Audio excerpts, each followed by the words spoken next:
Palavra aberta. Uma das principais discussões este ano no Congresso Nacional vai ser a PEC da Segurança Pública, proposta de emenda à Constituição, apresentada pelo governo aos parlamentares. Entre os principais pontos do texto está maior poder à União para estabelecer diretrizes de atuação das forças de segurança no país e a Política Nacional de Segurança. É um mecanismo, de acordo com o Ministério da Justiça, para padronizar ações e integrar polícias e guardas municipais. A PEC também amplia a atuação da Polícia Federal, garantindo à corporação competência para investigar milícias e crimes ambientais. Hoje, segundo o Ministério da Justiça, a Polícia Federal já atua nessas áreas, mas somente quando há federalização dos casos ou quando há decisão judicial. A proposta também amplia as competências da Polícia Rodoviária Federal, que passaria a ser chamada de Polícia Viária Federal e teria como responsabilidade o patrulhamento de ferrovias, hidrovias e rodovias. Houve mudanças que foram incorporadas à PEC da Segurança Pública, como o reconhecimento das guardas civis municipais como membros do Sistema Único de Segurança Pública e estabelece que elas têm como competência o policiamento ostensivo e comunitário. A PEC dá ainda ao Sistema Único status constitucional. Ele foi criado em 2018 por lei ordinária. É importante destacar que a segurança pública, de acordo com a Constituição, é de responsabilidade dos estados. Para debater os pontos positivos e negativos da PEC, Kátia Pereira e eu, Eustáquio Ramos, estamos recebendo agora no Palavra Aberta o doutor em Sociologia, especialista em segurança pública, professor da PUC Minas, Luiz Flávio Sapori. Olá, Sapori, bom dia, obrigado pela presença. Olá, Eustáquio, Kátia, um prazer voltar a participar desse programa de tanto sucesso, né, em Minas Gerais e no Brasil. Obrigada, professor. Damos as boas-vindas também ao mestre em Administração Pública, professor da Academia da Polícia Civil de Minas Gerais e que atua no assessoramento à corporação há 28 anos, Gustavo Persichini. Bem-vindo ao Palavra Aberta. Seja bem-vindo. Obrigada pela presença. Obrigado. Eu que agradeço. Muito bom dia. Bom dia, professor Sapori, Eustáquio, Kátia. É um prazer estar aqui no Palavra Aberta e poder aprender com todos e poder contribuir de alguma forma para o que vamos discutir aqui hoje. E, inclusive, os dois, vão lançar no dia 26 agora de abril o livro Desafios e Perspectivas da Modernização das Polícias Civis na Sociedade Brasileira. Reflexões sobre uma nova governança da Polícia de Investigação. Os outros autores são Jesus Trindade e Lauro de Freitas. Começando com o professor Gustavo Persichini.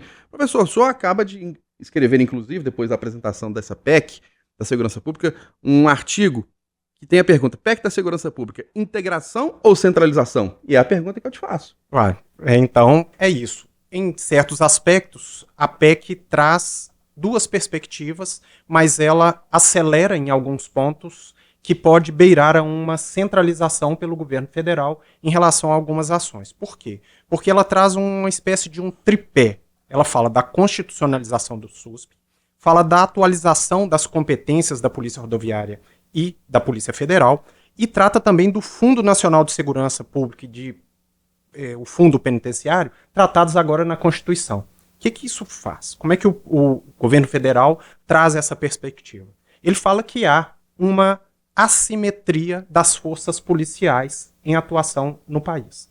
Como todos nós sabemos, há a estruturação em União, Estados e municípios, entes federados, e ali cada uma delas tem as competências específicas. Há, inclusive, uma perspectiva quando se fala que a segurança pública é dever dos estados, mas isso não se refere única e exclusivamente aos estados-membros.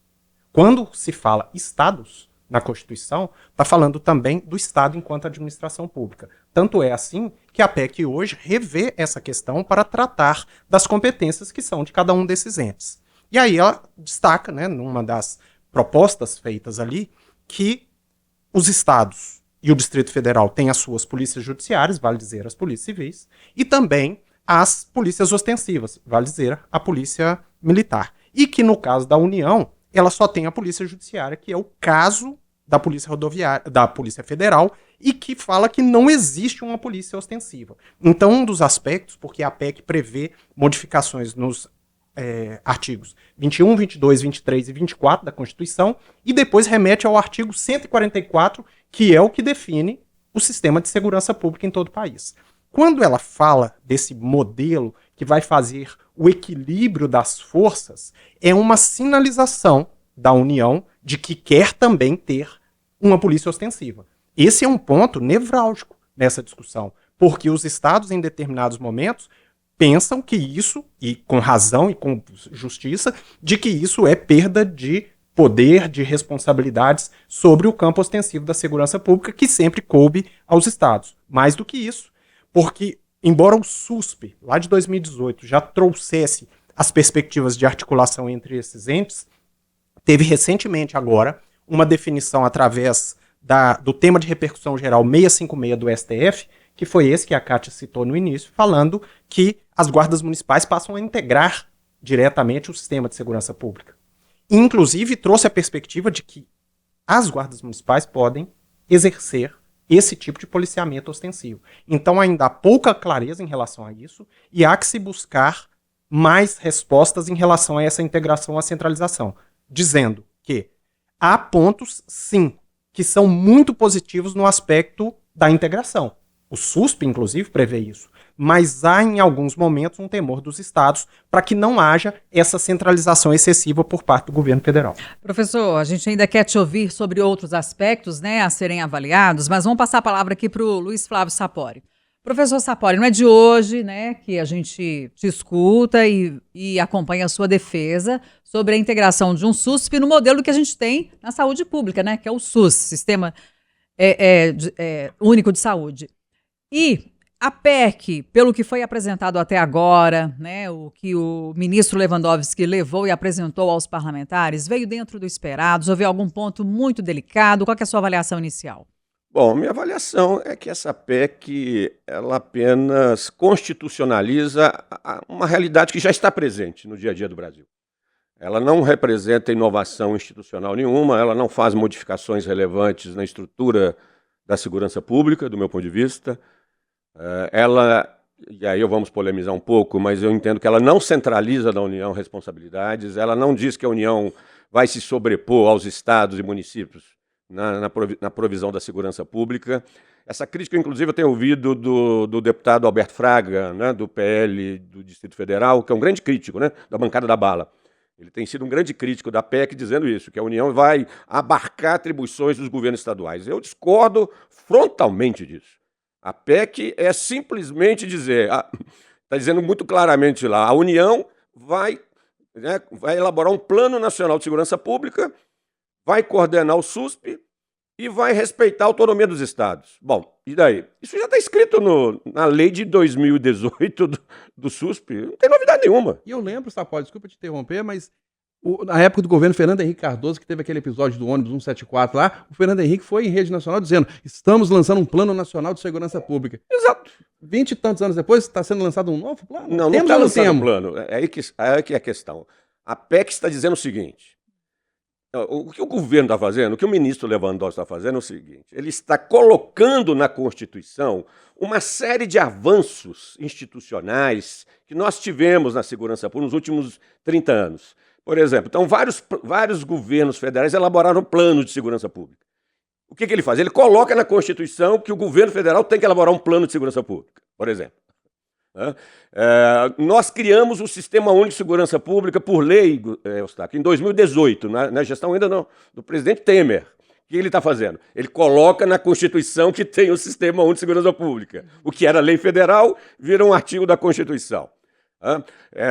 O Supremo Tribunal Federal decidiu, como foi dito aqui pelo Gustavo e pela Kátia, que as guardas municipais podem fazer policiamento ostensivo comunitário. Ele pegou essa decisão do Supremo e colocou na Constituição. Ou seja, não mudou nada. Podia ter oferecido algo mais esse plano, apresentado? Olha, o que mais? Eu acho que não há. Sinceramente, Kátia, eu não esperava nada muito além disso, porque, do meu ponto de vista, o desafio não é legal, não é constitucional. O desafio da segurança pública no Brasil é de política pública, é de ação, é de plano de ação. Essa visão muito juridicista do mundo da segurança, com todo respeito ao ministro Lewandowski, né? Um ministro, né? Um jurisconsulto respeitado, teve uma trajetória admirável no Supremo. Ele entende que esse é o grande legado dele para a segurança pública. Ele tá colocando na Constituição o Sistema Único de Segurança Pública. Ok, legal. Obrigado, ministro. Mas e o day after, e o dia seguinte? O que me preocupa é o que vai ser feito, o que está sendo feito na prática. Colocar na Constituição não muda nada no dia a dia da população. Por exemplo, professor Gustavo, você não acha que está muito no papel, muito de forma genérica, essa PEC da segurança pública? Nesse aspecto em específico, o professor Sapor está completamente correto nisso, no seguinte sentido. A inovação não é jurídica, não é simplesmente da legislação em torno disso, ela vem muito em torno dos processos de trabalho existentes entre as instituições que já estão constituídas nesse sistema. Sobretudo, aquelas instituições do campo da segurança pública. Porque há um sistema muito maior que abarca esses dois, porque existe o sistema de segurança pública e o sistema de justiça criminal. Nesse ponto em especial, a frouxa articulação existente entre essas instituições sempre foi um gargalo. Cada instituição tem que verificar qual é o ponto onde se conecta a passagem de bastão daquilo que é um fato típico, ou seja, um crime acontecido, e o desdobramento disso em cada uma das instituições. No caso específico das polícias de investigação, há que se pensar numa nova governança. Há que se pensar de uma nova reformulação daquilo que é o processo de investigação como um todo, sobretudo articulando informação e ação num mesmo campo. Essa é uma proposta robusta, inovadora e que ainda não está em discussão. Então, se a gente fala de uma PEC que, sim, traz inovação ao constitucionalizar determinados aspectos, ela não traz uma inovação em relação a como isso se materializa no mundo comum. A gente está vendo uma discussão aí nos últimos dias de um detalhe que eu quero ouvir do senhor, se ele faz tanta diferença assim. No caso das guardas municipais. A guarda passa a se chamar o quê? Polícia Municipal, ou, enfim, gerou uma grande polêmica. É tão relevante mudar o nome da guarda? Talvez para as guardas seja mais relevante do que para o sistema de segurança pública propriamente dito. Por quê?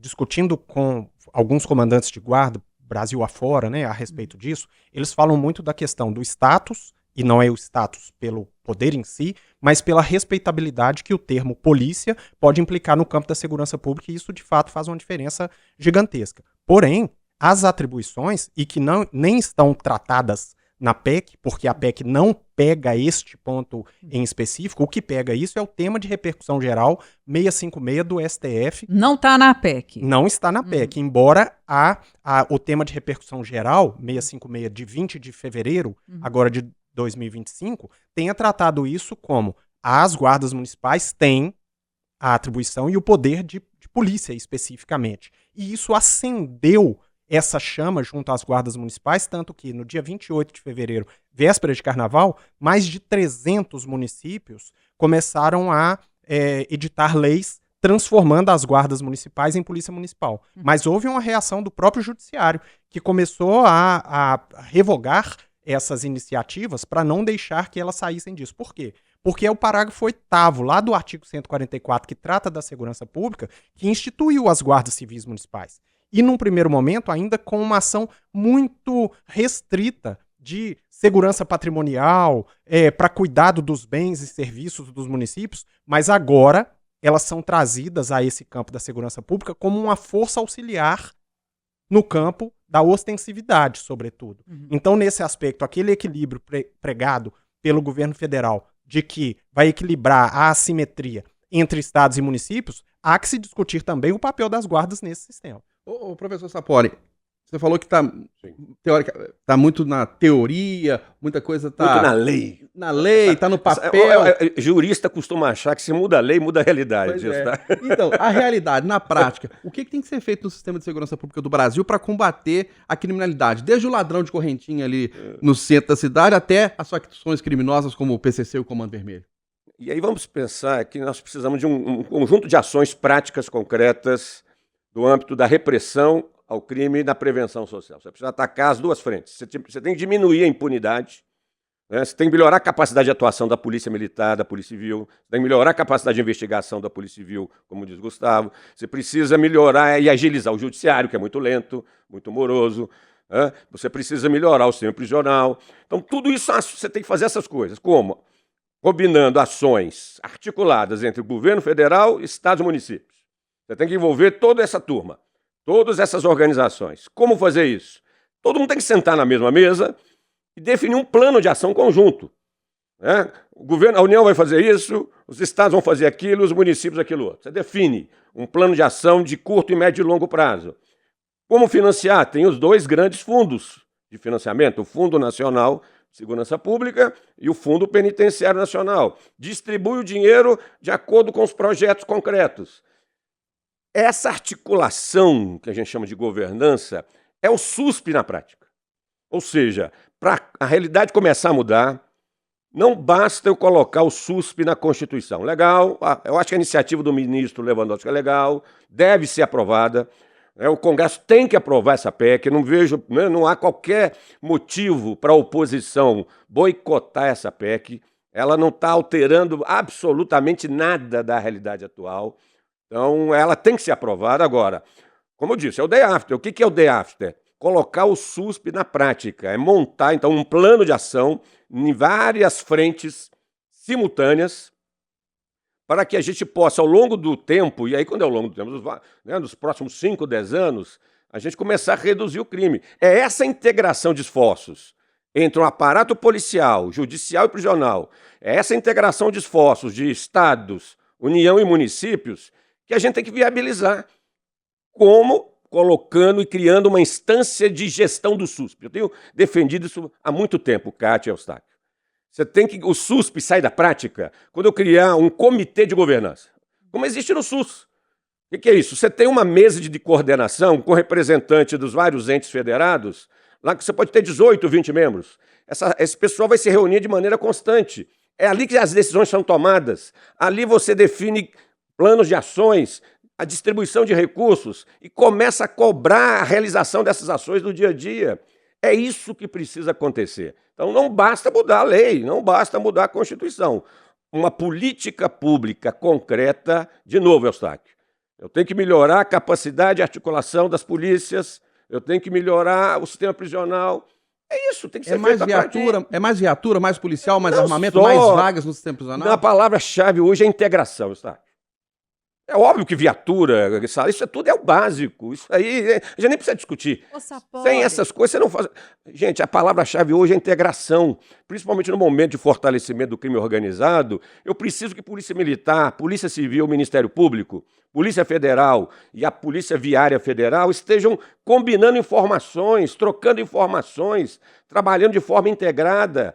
Mais do que nunca, essa cooperação interinstitucional não virou luxo, requinte, virou necessidade básica para enfrentar o crime organizado. Professor, eu quero te perguntar o seguinte: depende de ambiente político no país para esse comitê gestor que o Sapori citou? No momento que a gente tem uma forte atuação da bancada da bala, a gente ainda vê dois polos, né, direita e esquerda, Lula, Bolsonaro, aí o governador Romeu Zema tem críticas ao governo federal, o presidente Lula também tem críticas ao governo de Minas, e aí já está todo mundo pensando na eleição de 2026.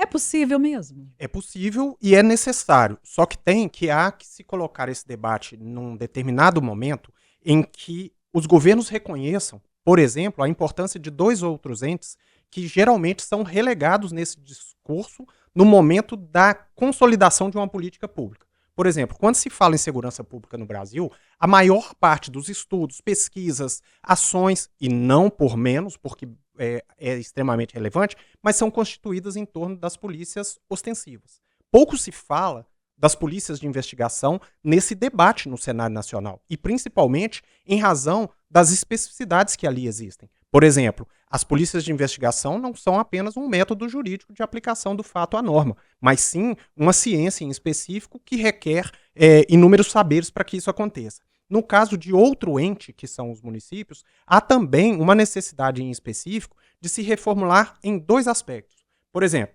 existe uma matriz nacional curricular que define as ações de qualificação no campo da segurança pública. Poucos estados têm um olhar mais atento para esse tipo de ação. Minas Gerais tem? Minas Gerais tem, mas só que a gente precisa falar isso em linguagem nacional, porque segurança pública, estamos falando tanto de integração, é necessário que se fale no país. Vou te dar um exemplo. A Matriz Curricular Nacional tem mais de 400 páginas. Ela trata de todas as instituições do campo da segurança pública.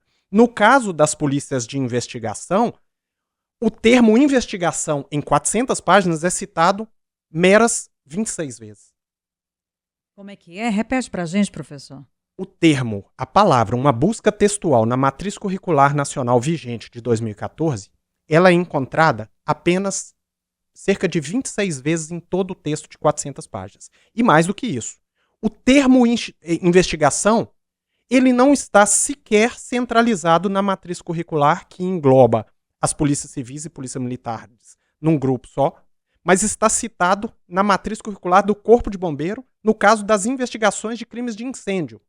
As demais citações são investigações no sentido de pesquisa ou então que compete às polícias civis a investigação criminal. Ou seja, não há nada que defina a investigação como sendo algo relevante no principal texto que estabelece a formação das polícias no país. Quem tem que se virar nessa hora? As próprias polícias estaduais. E aí não há um alinhamento em todo o país do que é tratado em termos de qualificação para isso. Minas Gerais, diga-se de passagem, é bom reforçar isso, vem extremamente bem nesse contexto, tanto que pauta as outras polícias estaduais em muito do que se fala em termos de qualificação.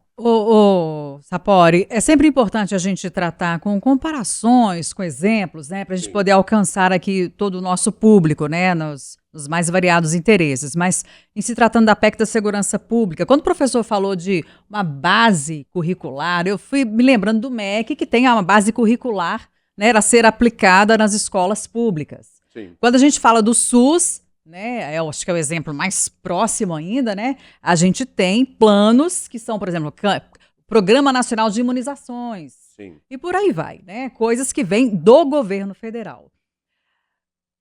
E a gente está falando de duas pastas muito importantes, a saúde e a educação. Mas, quando a gente fala de segurança, a gente está falando de Ministério da Justiça. O que acontece com o Ministério da Justiça nesse momento? Tem problema, Sapori, de força, de união, de gestão? Ou a gente já viu em outros momentos que o Ministério da Justiça foi mais forte a ponto de colocar em prática esse aspectos que você citou aqui para a gente que são extremamente necessários? Por que isso ainda não aconteceu? Bom, na segurança pública, o Ministério da Justiça e Segurança, nessa área, ele não pode impor aos estados o que fazer. É diferente no Ministério da Saúde. Sim. Então, um programa nacional de vacinação, né, um programa na área do MEC, do Ministério da Educação, ele estabelece um plano, um programa educacional para o ensino médio, reforma curricular que foi decidida. Todos são obrigados a seguir. Não existe isso na segurança pública. O Ministério, o governo federal não pode impor nada aos estados. Aí sim estaria interferindo nos estados. Exato. E nem com a PEC vai poder. A PEC não vai empoderar o Executivo Federal para dizer invista tanto no sistema prisional, ou, de alguma maneira, mude a formação dos seus policiais civis, valorize, invista em tecnologia para melhorar a apuração de crimes. Não vai poder. Como isso vai acontecer? Através do Sistema Único de Segurança. Como é que isso funciona na prática? O governo federal, representantes dos estados e municípios, vão ter que sentar numa mesma mesa. São representantes, Kátia. Vão sentar e tomar decisões. É assim que funciona na área da saúde. O ministro ou a ministra da Saúde não toma decisões no seu gabinete e impõe aos entes federados. Essas decisões são colegiadas. A saúde faz isso há 30 anos e muito bem. É isso que nós vamos começar a fazer na segurança pública, percebe? Então não é. A gente não pode esperar hoje que o ministro lá, o Lewandowski, com a turma dele, a equipe técnica, tome decisões e como é que mude e comece a mudar a realidade na prática. Isso vai ter que ser feito de forma colegiada. As pessoas podem estar ouvindo e falando, mas isso é muito acadêmico. Não é acadêmico, é assim que as coisas funcionam. Não tem como ser diferente. E aí uma proposta concreta nesse sentido, nós estamos apresentando no livro que nós estamos lançando. De novo, se me permite, Eustáquio e Kátia, a propaganda do livro. Né? Nós estamos propondo uma medida concreta. Como melhorar a investigação criminal no Brasil. Porque a capacidade de investigar homicídios, né, de roubos e furtos é baixíssima no Brasil. Não pode continuar desse jeito, tá vendo, Eustáquio? É uma coisa que tem que melhorar. Eu preciso apurar mais homicídios, diminuir a impunidade nos roubos e furtos. Nós estamos propondo a criação de uma central de controle e direção da investigação baseada na inteligência, que a inteligência, um grande setor de inteligência, tecnologicamente avançado, seja a base de todas as investigações das unidades policiais. Nós estamos propondo que todo o conhecimento seja sistematizado numa base de dados e acessada diretamente pelos policiais civis nas suas investigações cotidianas. Isso não é acadêmico, isso é prático. Isso muda a forma da Polícia Civil trabalhar. Isso pode ser um projeto do SUSP. Mas por que isso já não acontece? É porque, de alguma maneira, muita gente acomodado, está cada um no seu quadrado, né? Está cada organização no seu quadrado, com o seu corporativismo, pensando no seu salário, nas suas benesses. Ninguém está pensando em segurança pública, infelizmente. Nós debatemos no Palavra Aberta de hoje os pontos positivos e negativos da PEC da Segurança Pública, proposta de emenda à Constituição apresentada pelo governo aos parlamentares. Recebemos o doutor em Sociologia, especialista em Segurança Pública, professor da PUC Minas, Luiz Flávio Sapori. Professor Sapori, obrigado pela presença, um grande abraço. Um abraço, muito obrigado mais uma vez pela oportunidade. E agradecemos também a presença do mestre em Administração Pública, professor da Academia da Polícia Civil de Minas Gerais e que também atua no assessoramento à corporação há quase 3 décadas, Gustavo Persichini. Obrigada, foi um prazer recebê-lo. Até a próxima. Obrigado, Kátia. Obrigado, Eustáquio. Obrigado aos ouvintes. E lembrando que o Palavra Aberta vai ao ar todo sábado, 8h25, aqui no Jornal da Itatiaia, e você pode acompanhar também pelas nossas plataformas digitais, pelo novo aplicativo da Itatiaia, pelo portal itatiaia.com.br e também pelo YouTube.